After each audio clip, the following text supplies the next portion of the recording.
Magic Champ Mark Allen. Mark Allen. He is a magician. What do you got for us here? Would you like this coin? It's gone. I decided to do magic comedy because people laugh at my magic anyway. Then you got raw. That's pretty good. I do magic, not miracles. Wow! There's no way. All right, well, stick around. We've got more magic for you. Hi, my name is Mark Mauricio. I'm a magician here in Hawaii. I've been doing this ever since I was a little kid, and now I have a stage show in Waikiki and a TV show on OC16, and this is how I redefined magic.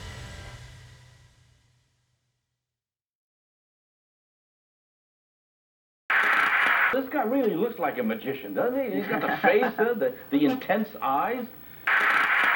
A lot of times when people think of a magician, they think of a white guy.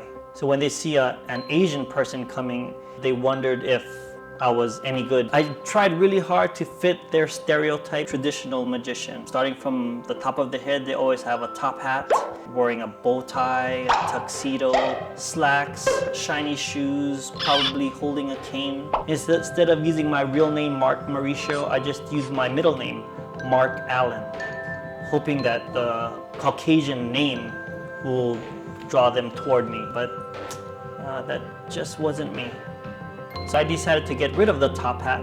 I didn't need the tuxedo. I get rid of the bow tie, got rid of the slacks, no shiny shoes. I decided to just wear a nice comfortable shirt, jeans, my Converse shoes, and that was my performance clothes. Just because I look like a regular person, so when I start doing magic, their perception from being normal to being incredible jumps tremendously because they weren't expecting it by the way I looked.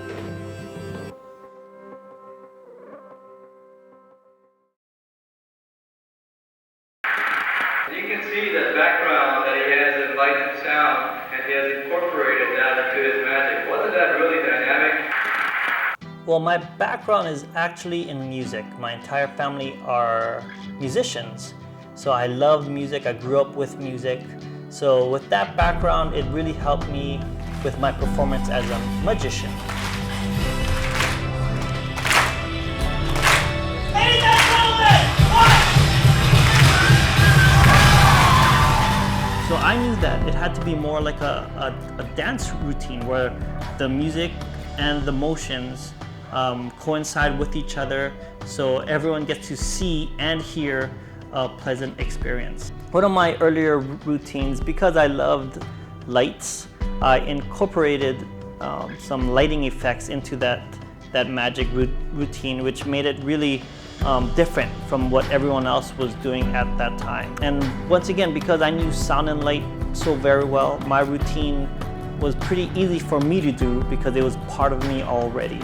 This is my very first trick, looks like this.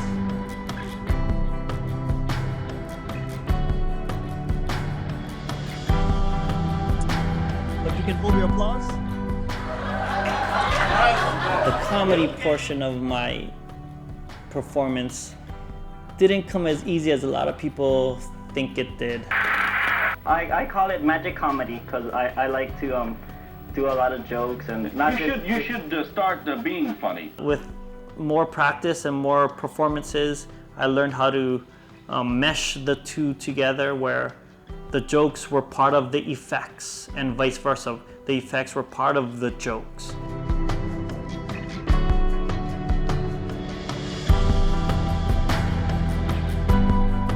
It's in this hand. Now it's going back. Wow! It's very different from a clown or a comedian. It's a magician who doesn't want to take himself seriously, because a lot of magicians at that time always thought that they were some kind of god. I just knew that wasn't right. To think that you were more powerful than someone else. Later on in life, I realized why I had those feelings, and that changed my whole perspective of my performance.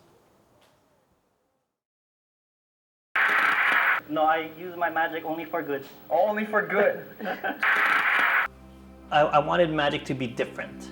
I didn't want to trick people. That's the biggest thing. I was tired of tricking people, tired of deceiving people, because since a lot of other magicians love to trick, I learned to stop using magic to fool people and learned how to start using magic to fuel people, to fuel their imagination, to fuel their happiness, to fuel their life with just the impossibilities of things, that nothing is impossible.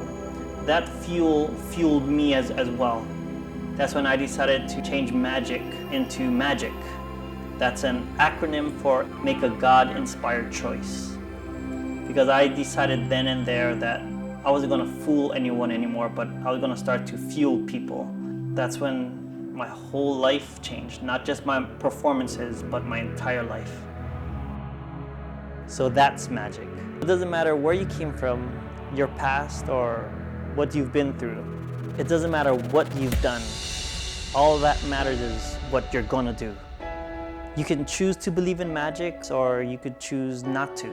But trust me, if you make a God-inspired choice, nothing's impossible.